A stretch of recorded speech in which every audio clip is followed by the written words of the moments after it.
Hi everyone, good morning all student. मैं B R academy में आप सभी का स्वागत करता हूं और मैं रतन सर आपको पढ़ाने जा रहा हूं। कल मैंने पिछली क्लास में बेसिक जानकारी दी थी अंग्रेजी और ग्रामर के बारे में, कुछ थोड़ा बहुत समझाया था मैंने आपको क्या होती है अंग्रेजी की डेफिनेशन और ग्रामर की डेफिनेशन, लेटर, वर्ड, और इसके अलावा मैंने और भी बताया था, सिलेबस भी बताया था। तो आप जो लोगों ने जो वीडियो नहीं देखी हो तो पिछली प्ले लिस्ट में जाकर बीआर एकेडमी पर जाकर देख सकते हैं, या यूट्यूब पर रतन सर सर्च करके भी देख सकते हैं। तो मैंने अब अगला लेक्चर आ गया है और मैं आपको इसमें बेसिक से पढ़ाऊंगा, नाउन की डेफिनेशन पढ़ाऊंगा, नाउन पढ़ाऊंगा। इससे अगर कोई भी टीचर है, अदर टीचर होते हैं वो आर्टिकल से भी शुरुआत कराते हैं, लेकिन आर्टिकल से शुरुआत कराने से ये होता है बच्चे कुछ समझ नहीं पाते हैं और वो आर्टिकल में ही थोड़ा कंफ्यूज हो जाते हैं। इसलिए हम नाउन से शुरुआत करेंगे और मुझे लगता है कि बच्चे आसानी से समझ जाएंगे। इससे नाउन से शुरुआत होगी और बेसिक से बेसिक जानकारी देंगे नाउन के बारे में और आपको सरल तरीका, बेहद ही सरल तरीका बताएंगे हम। अब देखो ब्लैक बोर्ड की ओर, अब सभी ध्यान से देखना। Noun is a naming word. Noun is a naming word. Noun A naming word, इसका मतलब ये हुआ संज्ञा एक क्या है, वस्तु, जो भी वस्तु है उसका कोई नाम है, उससे संज्ञा कहते हैं हम। आसान भाषा में बोलते हैं तो क्या बोलते हैं, a noun is a naming word. तो नेमिंग जो पृथ्वी पर जो वस्तु है उसका नाम है वही संज्ञा कहलाती है अपनी सरल भाषा में। अदर टीचर, अदर क्लासों में, अदर स्कूलों में, अदर कोचिंगों में अदर नए नए तरीके से बताते हैं। अच्छा, जिसको आसान लगे वो भी देखो। सबसे पुराना तरीका ये है, a noun is the name, person, place और थिंग। ये सभी से पुराना तरीका चला आ रहा है, पुराने तरीके से इसको पढ़ाते आ रहे हैं। आपको जोन सा अच्छा तरीका लगे उससे पढ़ो, वो भी अच्छा होगा, लेकिन हमें तो डेफिनेशन याद करनी है और हमें आराम से समझना है क्या चीज होती है नाउन। हम आपको नाउन और बताएंगे बारीक से। अब तो देखते हैं थोड़ा बहुत। संज्ञा, किसी वस्तु या किसी व्यक्ति या वस्तु, स्थान के नाम को संज्ञा कहते हैं, हम हिंदी में समझते हैं। या किसी वस्तु के नाम को, जो कोई पृथ्वी पर वस्तु है उसको नाम को ही संज्ञा कहते हैं।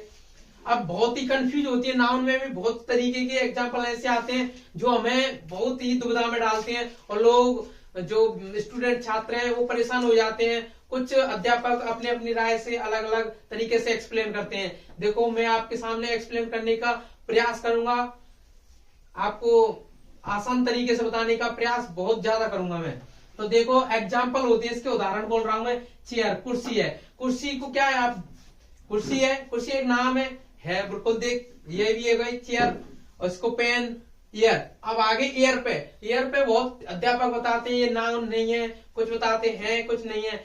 मेरी सरल सी भाषा में समझने का प्रयास करना। मैं आप सभी को सरल तरीके से बताऊंगा कि हवा है कि नहीं है। आप भी खुद कहने लगोगे कि एयर क्या है, नाउन है। एयर को हम भर सकते हैं, वैक्यूम में भर सकते हैं किसी भी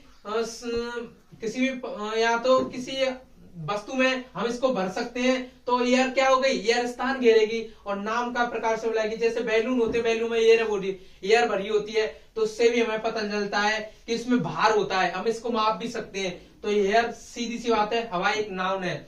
अब दूसरी बात हम आती है साउल, आत्मा। आत्मा को बोलते हैं कि संज्ञा नहीं होती है, लेकिन संज्ञा होती है। अगर जैसे हमारे शरीर से आत्मा निकल जाती है तो हमारा वेट भी कम हो जाता है और इससे हमारा वेट भी कम हो जाता है और हमारे समझ में नहीं आता है। और तो हमारे आत्मा में, सीधी सी बात, हमारे आत्मा में वेट है, हम इससे चलते हैं। और तीसरे नंबर पे आते हैं ब्रीथ, सांस। आप सभी को पता होगा, एयर डबल, पेड़, ये सभी समझ गए, आपको समझ में आ गया होगा यहाँ तक। यहाँ एक और लॉजिक तरीका होता है, जो कुछ देखो थोड़ा सा समझाने को, जो कुछ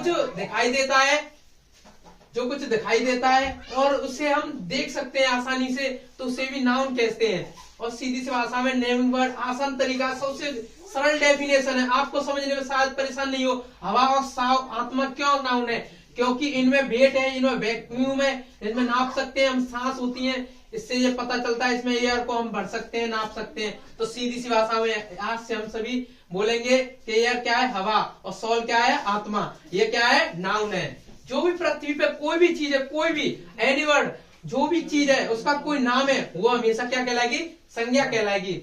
अच्छा, अब संज्ञा कितने प्रकार की होती है? संज्ञा 5 प्रकार की होती है। संज्ञा 5 प्रकार की होती है। काइंड्स ऑफ नाउन, संज्ञा 5 प्रकार की होती है। नंबर फर्स्ट पे आती है प्रॉपर नाउन, इससे बोलते जाती है व्यक्तिवाचक संज्ञा। व्यक्तिवाचक संज्ञा, a proper noun is a naming word of a person, place और थिंग। द फर्स्ट लेटर और a proper noun is always respected by a capital letter.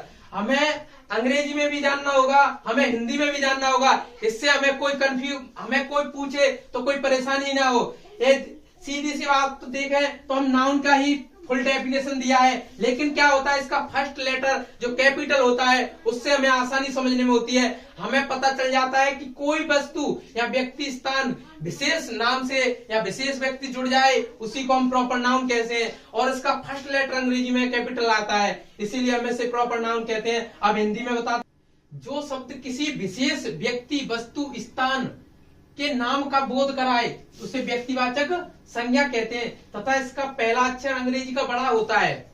इससे समझ में आता है Ram, hospital, hockey, Hindustan, Microsoft. इसका पहला अक्षर देखो सभी को दिख रहा होगा, आर बड़ा है, एच बड़ा है, लेकिन ये मत समझना क्योंकि मैंने बड़ा लिख दिया है तो ये इससे फर्क नहीं पड़ता, क्योंकि आप सभी जगह लिखे देखोगे, लेकिन आपको थोड़ी बहुत परेशानी हो रही होगी। अब मुझे पता है बहुत से डाउट निकल के आ रहे होंगे बाहर, पर लेकिन हम इन डाउट को आगे चल के परेशानी दूर करेंगे, क्योंकि हमें कॉमन नाउन भी समझना होगा। इससे फिर आपको डाउट क्लियर हो जाएंगे सारे के सारे, और मैं आपको डिटेल में बताऊंगा, विवरण करके बिल्कुल आसान तरीके से बताऊंगा। तो नोट पॉइंट है इसका proper noun some time used as common noun.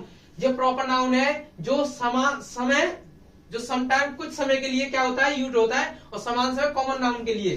ठीक है, हम दूसरा होता है कॉमन नाउन। अब कॉमन नाउन देखो, a common noun is a name give to one of a class of persons, animals और थिंग्स। अब हिंदी में देखते हैं, हिंदी वाले हिंदी में देखो, जिस संज्ञा में किसी प्रकार की वस्तुएं या व्यक्तियों का बोध होता है उसे जातिवाचक संज्ञा कहते हैं। अब इसका नोट पॉइंट देखो, बहुत सी वस्तु या व्यक्ति जो एक समान कार्य करते हैं, उन एक समान कार्य करने वाली वस्तु या व्यक्तियों को संयुक्त रूप से एक नाम दे दिया जाता है, उसे कॉमन नाउन कहते हैं। अब आपको समान समझ में आ गई हो, हमने क्या किया, बहुत सारी लड़कियां इकट्ठी की और लड़कियां इकट्ठी हो गई, लड़कियों का ग्रुप है, उन्हें बोलेंगे लड़कियों का ग्रुप हो गया, और लड़कियों का ग्रुप बोलेंगे तो उससे बोलेंगे कॉमन नाउन, और उसको लड़कियों को अलग अलग कर दिया जाए और उनके नाम से पुकारा जाए हमें, तो वो कहलाएंगी प्रॉपर नाउन। प्रॉपर नाउन आपको समझ में आ गया। एक मान के चलो कॉमन नाउन एक ग्रुप है, ग्रुप बना लीजिए जाता है। जैसे किसी का कोई शहर है, मान के चलो शहर है, तो हम शहर को एक ही भाषा में बोल सकते हैं। जैसे मान के चलो कोई शहर ले लिया हमने, जैसे अलीगढ़ ले लिया हमने, अलीगढ़ क्या है, एक शहर है।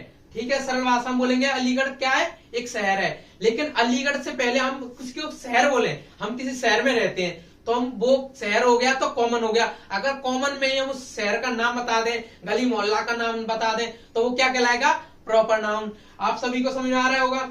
और जैसे कोई कंट्री है, कंट्री को जैसे बोला जाता है तो कंट्री को बोले हम कॉमन, जब कौन सी कंट्री में रहते हैं हम, तो कंट्री समझ में आ रहा होगा आपकी नजर में कि कंट्री किसे बोला जाता है, तो देश है। अगर देश के नाम को बताया दिया जाए तो हम प्रॉपर नाउन कहलाएंगे। अगर देश को कह दिया जाए हम देश में रहते हैं, किसी देश में रहते हैं, तो कंट्री क्या हो गया, कॉमन नाउन हो गया। प्रॉपर नाउन इंडिया हो गया। और आपको दूसरी समझ में आ गई, जैसे अपने लड़कों का झुंड ले लो, लड़कों का स्कूल में गए, स्कूल में प्रेयर हो रही है, बोले टीचर अध्यापक बोले कि लड़के लड़के अलग हो जाओ, लड़के लड़कियां अलग हो जाओ, तो लड़कों का ग्रुप को बॉयज बोलते हैं हम, बॉयज हो गए, बॉयज एक तरफ है तो बॉयज बोला गया, तो बॉयज को बोलेंगे कॉमन। कॉमन क्या हो गए, इकट्ठे हो रहे हैं, एक एक करके क्या कर रहे हैं, इकट्ठे हो रहे हैं। अगर उन लड़कों को अलग अलग कर दिया जाए, अलग अलग भागों में बांट दिया जाए और उनके नाम से पुकारा जाए, तो वो कहलाएंगे प्रॉपर नाउन। जैसे ही किसी पेड़ है, कोई पेड़ है, पेड़ों के झुंडों को इकट्ठा कर दिया जाए, और पेड़ों के झुंडों को इकट्ठा कर दिया जाए, काट काट के उनको मिला दिया जाए, और उन्हें बोला जाएगा कॉमन नाउन। जाहिर सी बात है, उनको और पेड़ों के जो नाम से उनकी डालियां अलग अलग कर दिया जाए और उन पेड़ों को अलग अलग कर दिया जाए, उससे पहचान हो सके कि किसका पेड़ है किसका पेड़ है, तो ये प्रॉपर नाउन कहलाया जाता है। तो आप सभी को समझ में आ रहा होगा। लेकिन समान होता है, कुछ समय के लिए समान दिखता है लेकिन होता नहीं है। पहला अक्षर इसीलिए कैपिटल बोला था, प्रॉपर नाउन पहला अक्षर कैपिटल आता है, इसलिए आप समझ गए होंगे। तो इसके लिए देखो बुक ट्री, अब बुक है, बुक में कितने सारे पन्ने होते हैं, बहुत सारे होते हैं। तो बुक में अलग अलग पन्ने लगे, मैंने बोला पेज नंबर 226 में लिखा हुआ है सेंटेंस, सेंटेंस बने हुए हैं, तो सेंटेंस लगे। तो सेंटेंस क्या कहलाएगा हमारा, तो सेंटेंस आप सभी को पता है, आप समझ में आ गई होगी कि सेंटेंस क्या कहलाएगा और बुक क्या कहलाएगी। बुक कहलाएगी कॉमन, और जो पेज का नाम ले दिया गया सेंटेंस वो कहलाएगी प्रॉपर नाउन। ट्री है, ट्री क्या कहलाएगी, कॉमन नाउन, क्योंकि अब कॉमन नाउन क्यों कहलाएगी, अब देखो ट्री में और ट्री को यहां भी लिख दो तो दोनों विशेष है हमारे लिए, लेकिन ट्री का नाम बता दिया जाए तो वो क्या कहलाएगी, प्रॉपर नाउन। और ट्री ट्री कह दिया पेड़ है खाली, तो हमें क्या कहला जाएगा, कॉमन नाउन। समझ में आ रहा होगा। अगर कोई स्कूल है, अगर स्कूल को भी हम कहते हैं कि स्कूल है, ये स्कूल का कोई नाम दे दिया जाए तो वो कहलाएगा प्रॉपर नाउन, और स्कूल कहा गया, बोलो मेरे साथ में, कॉमन नाउन। तो टीचर, टीचर का नाम दे दो, हाँ समझ में आ गया। पेन, अगर पेन का नाम दे दो, अगर साइकिल है किसी कंपनी का नाम दे दो, तो समझ में आ गया किसी का नाम दे रहे हो तो प्रॉपर नाउन, और जो नाम नहीं दे रहे हो उसको ग्रुप का नाम बता रहे हैं तो बहुत सारे ग्रुप है। टीचर है, टीचर एक, चार है, चाहे हजार, ये कलेक्टिव नाउन की तरह कार्य करता है। आप सभी को समझ में आ गया होगा। चलो आगे बढ़ते हैं, अब अगर समझ में आ गया होगा मैं आशा करता हूं